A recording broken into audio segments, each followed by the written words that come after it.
Being in public is terrifying. Social interactions, unknown conversations, people staring, it's a battlefield of human interaction. And I was not trained for it. I am someone who likes to fade into the background, not draw attention to myself. But when you have a dog tied to you as you try to shop for cereal, blending in isn't really an option. Maggie is a service dog, which means she goes most places with me in public. One particular day, Maggie and I ran into... This is Editor Kate coming in to correct this.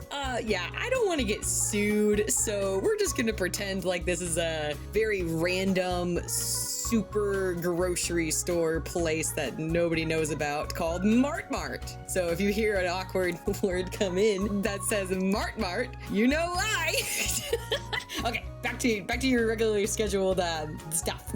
Maggie and I ran into Mart to grab a couple of things. As we walked down an aisle, a woman stops dead in her tracks and locks eyes with me.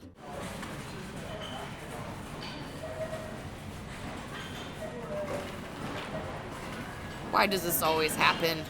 Now, to avoid social interaction, I try to interact with people as little as possible in public. My tactic is to stand still until people leave me alone. And it works a solid 90% of the time. So I thought this time wouldn't be any different. Maggie and I stand awkwardly staring at deodorant for a good 2 minutes. Surely they had better things to do than stare at us, right? Is she gone yet? I don't know. I'm gonna check. Okay, just don't make it obvious. What's your problem, woman? Maggie, I said don't make it obvious! How am I not to? She's standing right there! Sighing, I turn on my best fake smile and try to slip past the woman, but she had the aisle blocked, just staring at us. And the other exit, well, would have involved social interaction with more people, so I took my chances. As I tried to slip by, she blocks me and says, "Is that a dog?" Pause. This question, I can't even wrap my head around. I get asked it so much. Like, no, lady, it's a llama. Here, get closer. A little closer? Come on. Of course it's a dog! But I do my best to be kind, so I say yes and try to move past her. Is that a service dog? Did you pass kindergarten? Maggie! Sorry, she has no filter. Dogs reflect their owners. Ooh, that's it! Hey, Maggie, no! Oh, cut it out, you're in public! I get workers' comp, so bring it on, cripple! Down on aisle 7. After getting questioned by this lady as if she was a detective or something, I slowly inch my way around her cart and we speedily walk away. Maggie and I check out and we begin walking towards the door. Now our Mart started doing receipt checks. I don't know why, but they are the bane of my existence. Now I usually print a receipt and play by the rules, but today I accidentally selected a digital receipt instead of a physical receipt. No big deal, I bought a $3 item, everything should be fine. Don't you just feel the foreshadowing? We are near the door as we start to pass this lady. She stiff arms us and says, "Receipt."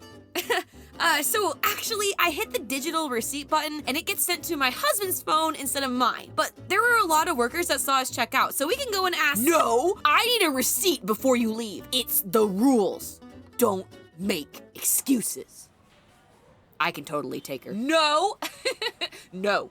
I try explaining to the lady that the app hasn't updated yet, but I did pay and I should be good to go. She again denies my freedom and my customer service attitude starts to fracture. In my head, everything is supposed to follow a script. In this case, I got an item, I checked out the item, I leave with said item. There's a system, and this lady is completely derailing the system. I am desperately refreshing my phone, trying to pull up any proof of a receipt. As I'm in panic mode, she looks at my phone and points to a completely different order and says, "Oh, I see an order there. You are good to go." Kate, you need to be truthful. Okay, this is totally a ticket out. You should take it. She needs to be honest that order isn't what we just purchased. Who cares? Just take it and go. Hey, can we drive through Starbucks after this? Ooh, Starbucks. Ma'am, that is not the same order. Coward. She looks at the order and then at me, and we stand in awkward silence. I thought I would get some brownie points for being honest, but nope. This woman looks me dead in the eye and says, "Well, I can't assume that you're not stealing." Now, I am typically a very calm and chill person when it comes to dealing with strangers. I like to be nice and kind and help out in any way that I can. I like being a good citizen. But this lady just accused me of stealing an item I didn't hide in my bag. I didn't hide under Maggie's vest. An item I paid for with my money that my husband makes. I played by the rules. I followed the system. I was right. So I don't know what cracked inside of me, but this lady calling me a thief was the final straw. We're gonna make a break for it. Nice. Do you want me to break her nose or what? No, Maggie, no! We're gonna run. What? Are you crazy? She has no legal power. Oh, but think of our morals. What morals? She thinks we're thieves. Running from the cops is on my bucket list. What? We'll discuss that when we get home. Are you ready? I was born ready. Now, what do you have to say for yourself? Every man for himself! Maggie! I'm just kidding. We didn't beat up an old lady. I did, however, look at her and go, well, and walked out. Her satisfying yells telling me to get back here at least gave me some closure. After this whole fiasco, I needed to give this stress to somebody. I couldn't keep it all to myself, okay? It was a lot. So we got to the car, and I sent a video chat to my friend who also has a service dog. And I vented out all of my frustrations to her without worrying about who was gonna hear it. You would not believe what she did. A thief? Me?